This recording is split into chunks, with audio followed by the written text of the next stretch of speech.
एक दिन का ब्रेक भी मिल गया खोल दिया था। क्योंकि जब युद्ध प्रारंभ हुआ तो वानर दल हावी था और संध्या तक हावी रहे। जहां दिन छिपा तो वानर तो ये समझ करके अब दिन समाप्त हो गया और ये युद्ध से पलायन कर चुके हैं, वापस अपने दल में आने लगे। लेकिन निशाचरों ने प्रदोष काल देख करके और शक्ति बढ़ गई, फिर आक्रमण कर दिया, धोखा। इसीलिए वो निशाचर कहे जाते हैं, क्योंकि वो नियम कायदा को नहीं मानते। मान ही मातु पिता नहीं देवा साधु संकरवा सेवा जन के लिए आचरण भवानी ते जग सकल निशाचर जानी।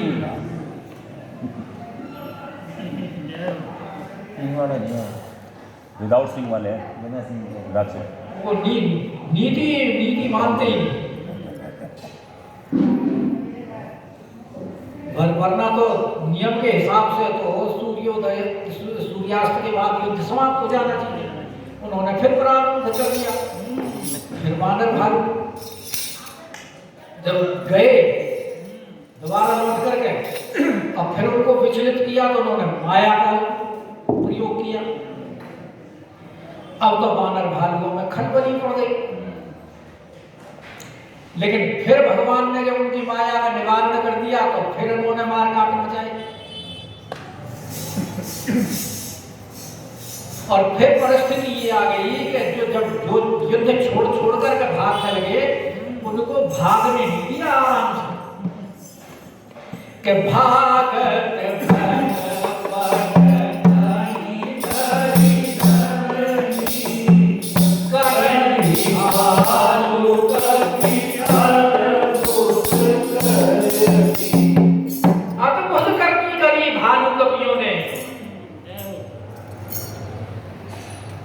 पकड़ करके पृथ्वी में मारना शुरू किया और जिनको निशाचर को अपना आहार समझते थे उनको ही आहार बना दिया। किसका? कि गरीब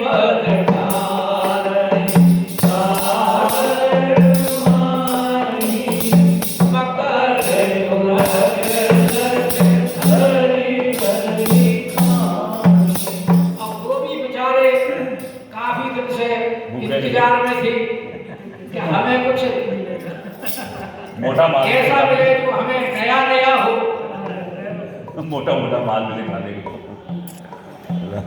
और ये तो उपकार का बदला चुकाया है वानर भालुओं ने। क्योंकि वानरों को समुद्र पार करने में उन्होंने सहायता भी तो की है ना।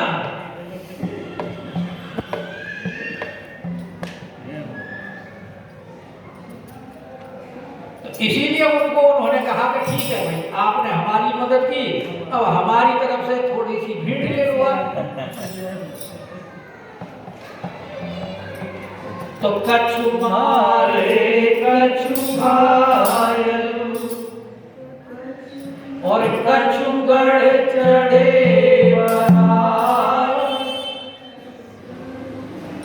गरजई भालू बलि मुख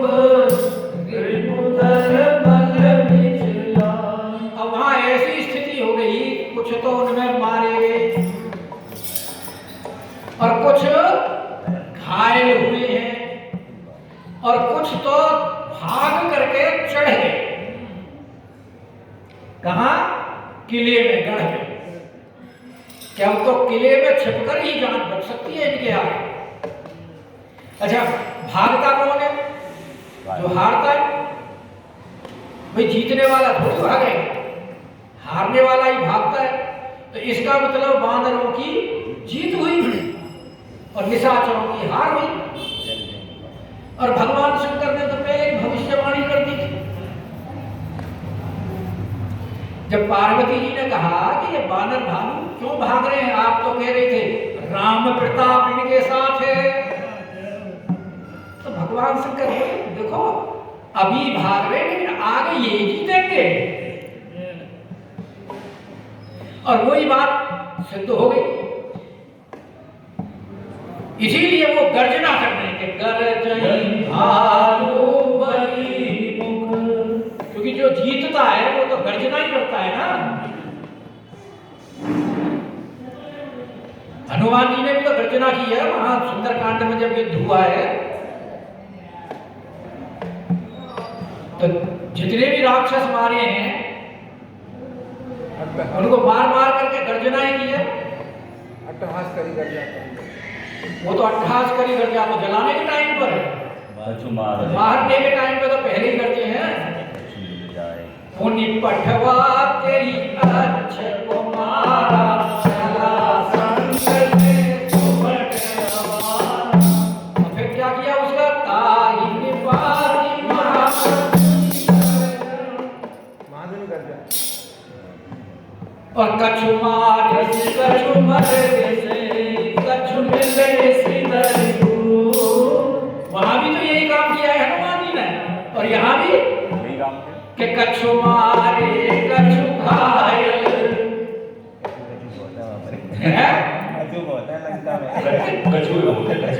कछु गढ़ चढ़े बना तो गरजई भालू बली मुख रिपु दल भल विचल। उन्होंने उनको दल को विचलित कर दिया। और जब वो सेना भाग करके आई वहां तो युद्ध समाप्ति हो गया एक तरह से, और रात्रि भी हो चुकी थी, क्योंकि अब तक तो पता ही नहीं था युद्ध में, ना तो वानरों को पता था ना निशाचरों को पता था कि भगवान ने जब अपना वो पावक सायक छोड़ा तो उस अग्नि बाण से वहां दिन जैसा प्रकाश हो गया। और उस प्रकाश में जो वानर भालू लड़ रहे थे उनको ये ज्ञात ही नहीं था कि अब रात्रि है या दिन है, क्योंकि दिन का सा प्रकाश था, इसलिए उन्हें पता ही नहीं चला। और जब युद्ध समाप्त हो गया तब उनको पता चला कि निशा जानी, अब पता लगा कि रात्रि हो गई है।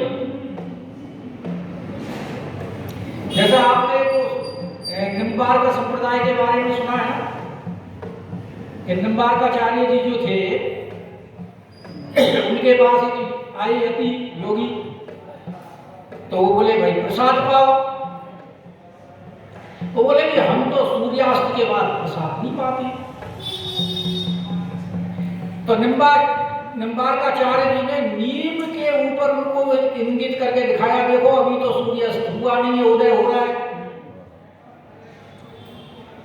और वो यदि देख रहे हैं कि हाँ सूर्य है और प्रकाश भी है, तो उनको प्रसाद पवा दिया। और जैसे ही प्रसाद समाप्त हुआ अंधकार। तो ये राम जी ने जो अग्निबाण छोड़ा था उसके प्रकाश में उनको पता ही नहीं लग रहा था। अर्जुन के साथ भी तो ऐसे ही हुआ था, भगवान कृष्ण ने किया था। जयद्रथ ने समझा कि सूर्यास्त हो गया और जहां छुपा था वहां से निकल के आ गया, और अर्जुन की वहां चिता तैयार हो रही है। और जब चिता पर जलने के लिए अर्जुन बैठने लगे तो भगवान बोले भाई धनुष बाण भी तो लेकर के बैठो। तो प्रभु को धनुष बाण का क्या करना है? नहीं, जो क्षत्रिय है क्षत्रियों को तो धनुष बाण से ही शोभा होती है। और जो धनुष बाण लेके बैठे और वो आया हंसी उड़ाने के लिए जयद्रथ, भगवान ने माया निवारण कर दिया। और अर्जुन से बोले देख क्या रहा है? जय श्री राम।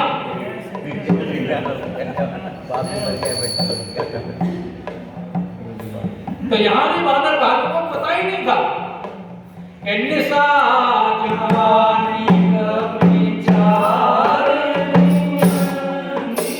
तो भगवान ने अपनी सेना जो थी वो जो भेजी थी चारों दिशाओं पर, चारों द्वारों पर लड़ने के लिए, वो 4 भागों में बंटवारा किया था। तो अब जब रात्रि हो गई तो चारों जो अनी थी, सेनाएं थी, जो चारों टुकड़ियां थी, वो वापस आ गई। कहाँ आई?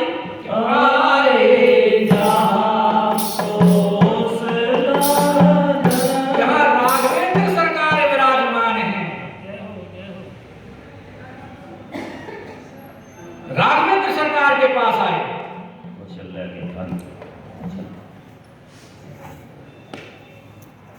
तो राम जी के पास आए तो राम जी क्या देख रहे हैं कि वो हमारी सेना थक गई है।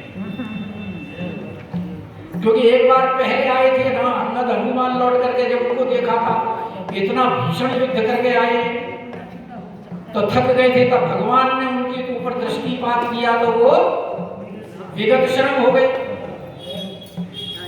अब यहाँ देखा है कि हमारे बानर भालू कितनी अद्भुत करनी करके आए कि करई भालू कपि अद्भुत करनी। और जब अद्भुत करनी करके आए तो ये भी श्रम युक्त हो गए। तो भगवान ने उनको राम कृपा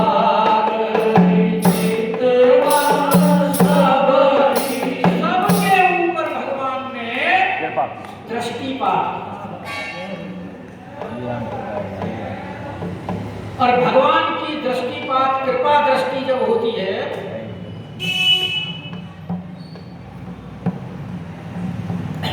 जब भगवान की कृपा हुई तो क्या हुआ कि भले विगत श्रम बानर तब, तो बानर सारे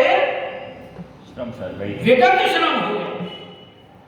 जैसा पहले भगवान ने जो बाण छोड़ा उनको भेजा है तो धाये हर्ष विगत श्रम त्रासा। पहले भी जब युद्ध करने गए हैं तो भगवान की कृपा से वो सारे विगत श्रम होकर के त्रास मुक्त होकर के भागे। और अब भगवान जब आए, भगवान के पास दोबारा आए हैं तो जब युद्ध की अद्भुत करनी करके आए तो भगवान ने फिर उनको जब श्रम युक्त देखा तो भगवान ने फिर उनको कृपा दृष्टि से देखा। और देखते ही भय विगत श्रम बानर तब, जैसे ही भगवान ने देखा वैसे ही विगत श्रम हो गए। अब यहाँ तो ये सारे विगत श्रम बानर हो गए, यहाँ तो भगवान का समाचार। अब तुलसीदास जी कह रहे भाई जरा वहां की भी खबर ले ले, वहां क्या हो रहा है।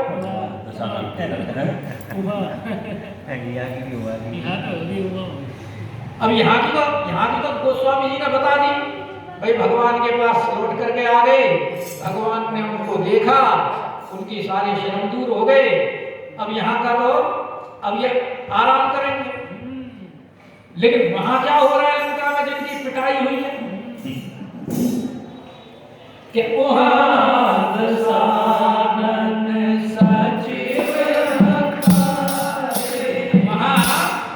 रावण ने सब सचिव यानी मंत्रियों को बुलाया।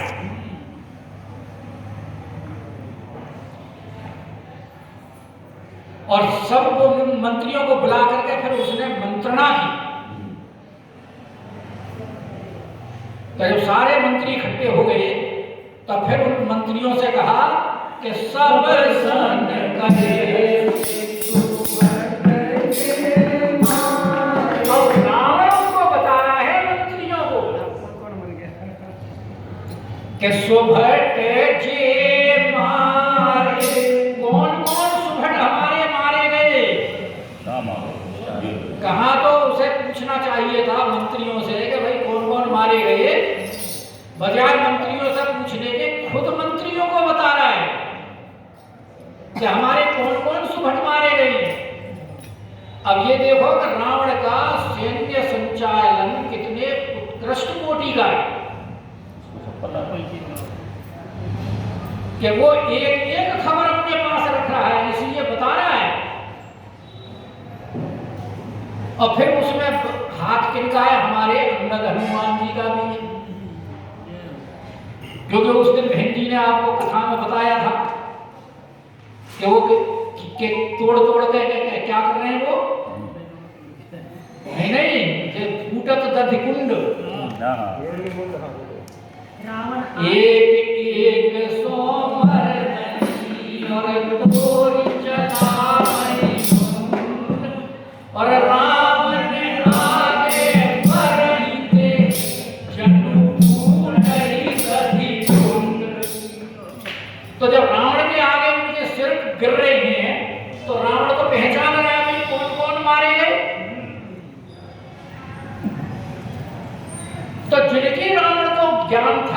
कौन कौन मारेंगे उनकी रावण अब इनको बता रहा है कि सब सन सुभट जे मारे, लेकिन उनके बारे में तो नहीं पता अभी रावण को, जिनको भगवान के पास उन्होंने भेज दिया था कि मुखिया और ते पद करी प्रभु पास भगवान के पास भी तो भेजे हैं, जहां विभीषण जी बता रहे हैं कि हे विभीषण तेरे नाम, और भगवान उनको अपने धाम में भेज रहे हैं तेरी नाम के नाम।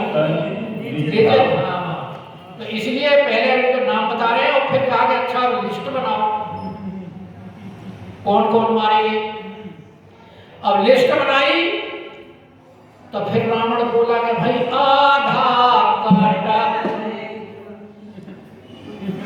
कपिन संगार, कपिन संगार, कितने मारे गए? आधे।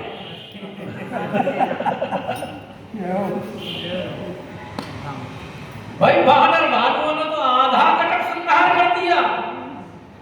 आधा कटक का मतलब ये नहीं कि रावण का आधा कटक मारा गया पूरा, जो युद्ध के लिए भेजे थे उनमें से आधे में भी वही है, कौन से? कछु मारे कछु घायल। अगर आधा कटक मर जाता तो आगे 27 दिन युद्ध बाकी आधे कटक से थोड़ी होता है।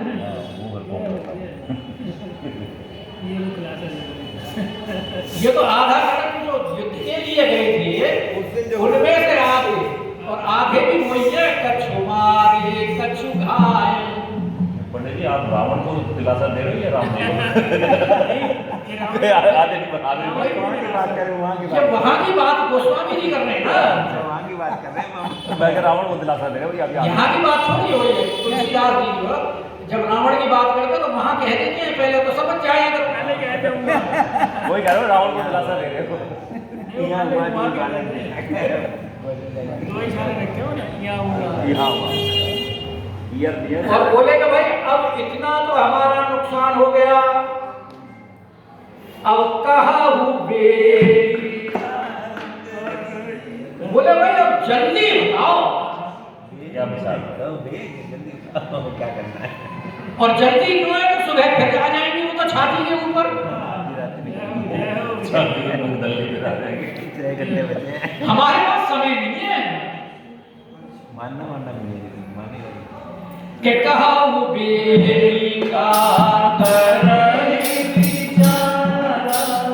अब मंत्रियों से पूछ रहा है कि भाई बताओ विचार करो क्या करना चाहिए, क्योंकि अभी तक जो मंत्रियों से विचार किया था तो बिना मंत्री कहते थे अरे आपको चिंता करने की क्या आवश्यकता है, आहार नरक अपनी भालू आहार है हमारा।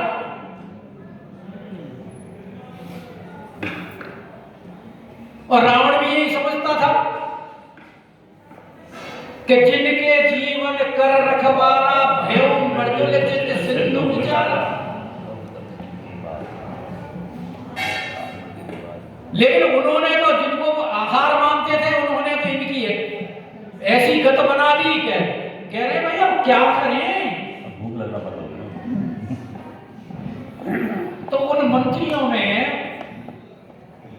माल्यवंत जो थे कि माल्यवंत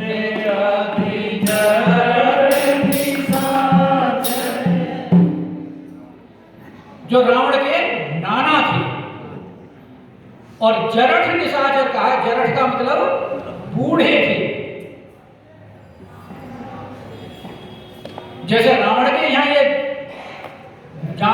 हैं माल्यवंत जी, ऐसे ही राम जी के पास जामवंत जी हैं। जामवंत मंत्री अति बूढ़ा, उसके लिए तो रावण ये कहता था ना सो की हो अब समरा बूढ़ा। जामवंत ही हम माल्यवंत दोनों बनते हैं, दोनों बनते हैं। तो माल्यवंत कौन है, उसके तो विशेषण क्या क्या दिए। नंबर 1 अति जरक, उसका एक गुण है बूढ़ा है, और बूढ़ा जो होता है वो तजुर्बेकार होता है, और बूढ़े में भी अति बूढ़ा है, और बूढ़ा जो होता है वो तजुर्बे से और नीति की बात कहेगा, सही बात कहेगा। और दूसरे निशाचर, दूसरा गुण क्या है, क्योंकि निशाचर है तो निशाचर निशाचर के ही फेवर की बात करेगा, जो भी बात करेगा वो उनके भले के लिए करेगा। और तीसरा क्या है, रावण मातु पिता, रावण की माता का पिता, कैकसी का बाप, माली सुमाली और माल्यवान 3 भाई थे ना ये। तो माली सुमाली तो मारे गए थे युद्ध में, ये माल्यवंती ही बचा था, और इसी की ये योजना थी सारी जो आज रावण इस स्थिति को पहुंचा है। विश्रवा ऋषि के पास भी भेजा था, इसी ने योजना करके भेजा था। तो ये बड़ा बूढ़ा मंत्री है और इनका नाना है रावण का, और फिर मंत्रियों मंत्रिमंडल के अंदर है मंत्री वर्ग। तो इतने गुण हैं इसके अंदर, इसलिए वो कह रहा है कि बोला वचन, और वचन जो बोला है वो कैसे है, नीति युक्त, और नीति भी कैसी है, अति पावन।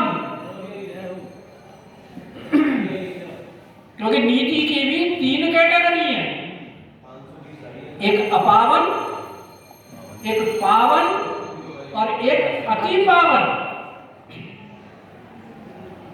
तो अपावन कैटेगरी तो आपने सुनी थी, मंत्री अब तक यही कहते आए क्या चिंता करने की आवश्यकता है, नरकपि बानर भालू, भालू आहार हमारा। उसी के लिए बृहस्पति ने ये कहा था, जब वो लंका जला रहा था तब तुम्हारी भूख कहां चली रही थी,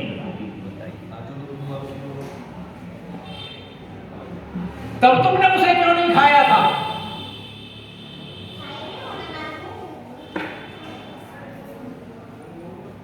तो ये अपावन है, और पावन जो है तो नीति युक्त बात,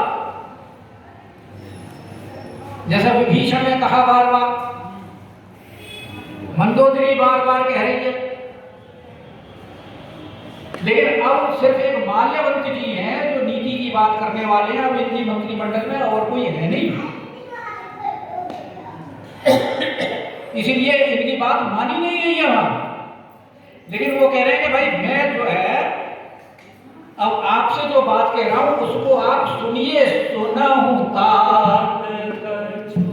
कचुंबोर के हे पुत्र,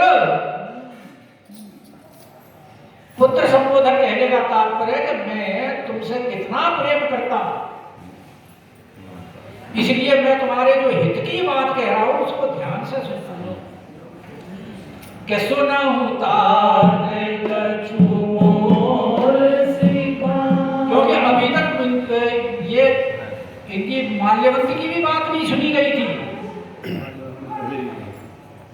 तब भी कह दिया उन्होंने, विभीषण से उन्होंने कहा था तो तब भी कह दिया था दूर न करो यहाँ हरि को। अरे मैं दूर क्यों नहीं करता, ये तो माल्यवंत उस समय तो घर माल्यवंत गृह गया बहोरी, वहां तो घर चले गए थे, इसीलिए वो कह रहे हैं कि ठीक है क्योंकि मेरा तुमसे प्रेम है, मैं तुम्हारी भलाई के लिए बात करूंगा, तुम बेशक मेरा अपमान करो लेकिन मैं नीति की बात जरूर करूंगा। इसलिए कह रहे हैं कि सुना होता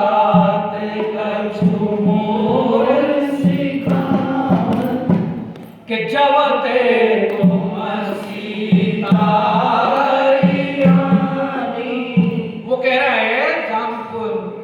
माल्यवंत कि जब से तुम सीता का हरण करके आए हो और जब से सीता इस लंकापुरी के अंदर आई है, तब से असगुन होई, तब से अपशगुन ही अपशगुन हो रहे हैं। और अपशगुन भी कैसे हो रहे हैं कि जिनका वर्णन नहीं किया जा सकता।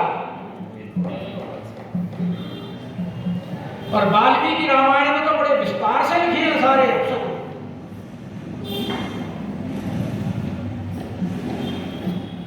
विभीषण ने भी बताए हैं अपशगुनों के बारे में। उधर समुद्र पार करके राम जी आए हैं तो राम जी ने भी बताए हैं वहां जो अपशगुन दिखाई दिए हैं। और उन अपशगुनों का थोड़ा सा मैं वर्णन कर देता हूं, जो अगर कहो तो निकालो, पर्रा निकालो। रसिया का टाइम ही बचेगा, रसिया का टाइम ही बचेगा, फिर अपशगुन हो जाएगा। रसिया यार, कल रात साढ़े 8 जाके तो आज थोड़ी देर और सही कर लो। रसिया कल हो जाएगा कोई। हाँ नहीं, रसिया भी सुना नहीं, रसिया भी सुनाएंगे। सुनाएगी यार, कमाल कर दी। ये जरूरी है। पंडित जी पूरे जोश में, कल की बैटरी चार्ज है अभी यार। कल सुनाएंगे, आज सुना रहे हैं। वो नियम में आ गया। अपशगुनों के बारे में कह रहे हैं वो नंबर 1 जो वाल्मीकि रामायण में लिखी है कि गधे भयंकर शब्द से रेंकते हैं, गिनते जाना। नंबर 2 मेष रुधिर बरसते और घोर शब्द से गरजते हैं, मेघ। और दिशा विदिशाएं धूल से छाई हैं, और गृद्ध गीदड़ सर्प आदि वाटिकाओं में घुसकर भयंकर शब्द करते हैं। महाकाली हंसते हुए चलती है, स्त्रियां स्वप्न में बातें करती करती चौंक कर घरों को छोड़कर चल देती हैं। कौवों के भाग की बलि सामग्री कुत्ते खा लेते हैं। ये सारे अपशगुन हैं। और गाय से गधे और न्योलों से चूहे पैदा होते हैं।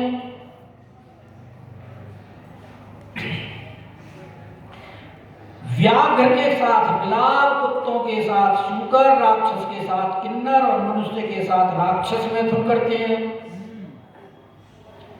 नीले रंग के लाल चरण वाले कबूतर घरों में घुसते हैं।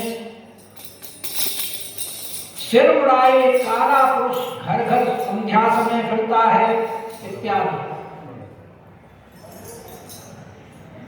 और कहते हैं आगे कि मंत्र पूर्वक आहुति पाने पर भी अग्नि अपने तेज से नहीं बढ़ता।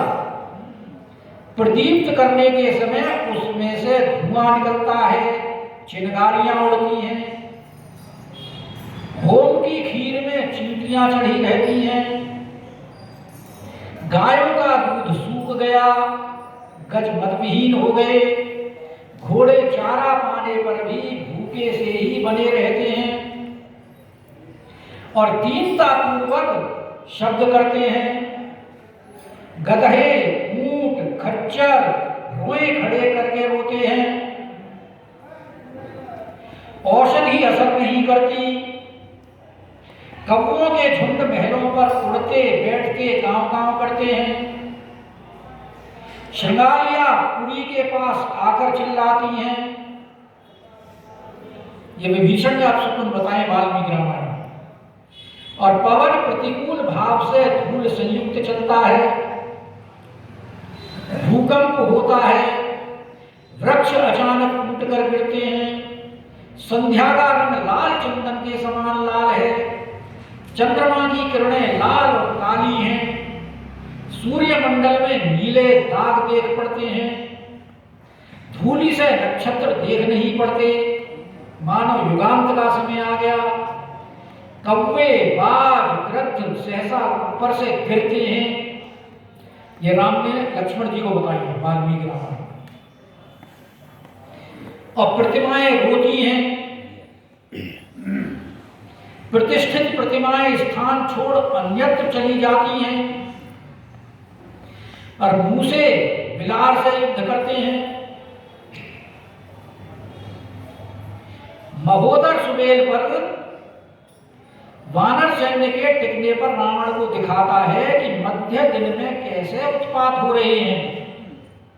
क्या बता रहा है वो कि कहीं तो पूर्वा के तथा उत्तरा और रेवती के सहित मीन दृष्टिगोचर होता है और कहीं अश्विनी तथा भरणी के संग मेष, कहीं लंबित कृत्तिका, कहीं आद्रा सहित रुधिर डालता हुआ वृक्ष। इस प्रकार मानो सारा आकाश व्याधि का घर है। अब ये ज्योतिष की बात है, ये हमारे पंडित जी बताएंगे इनका क्या अर्थ होता है। जी आप अपशकुन बता रहे, डरा रहे हो। तो ये सारे अपशकुन जो लंका में हो रहे हैं वो बता रहा है, इसीलिए वो कह रहा है ना कि असगुन होई न जाई। अब इतने असगुन हो रहे हैं, कहाँ तक वर्णन किया जाए। ये तो थोड़े से बताए हैं वाल्मीकि रामायण में और इनमें अध्यात्म वगैरह में काफी विस्तार से दिए हैं। और वेद पुराण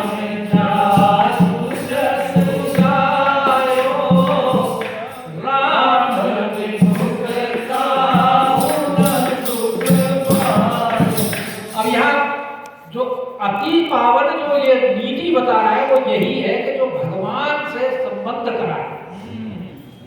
इसीलिए कह रहा है कि वेद पुराण जासु जस गायो, जिनका वेद पुराण यश वर्णन करते हैं ये वही राघवेंद्र सरकार हैं जो मंदोदरी ने कहा था कि पद पाताल शीश अजधामा, इस तरह से जो वर्णन किया था वही यहाँ ये कह रहे हैं कि वेद पुराण और उनसे अगर कोई विमुख होगा राम विमुख उनसे विमुख होकर के जो पार ब्रह्म परमात्मा है, जिन्होंने लोगों के कल्याण के लिए यहाँ मनुष्य शरीर में अवतार लिया है, वही राघवेंद्र सरकार राम जी हैं। और उनसे अगर कोई विमुख होगा तो आज तक उसने किसी ने सुख प्राप्त नहीं किया। और फिर साथ में उदाहरण देकर के बता रहे हैं कि हिरण्याक्ष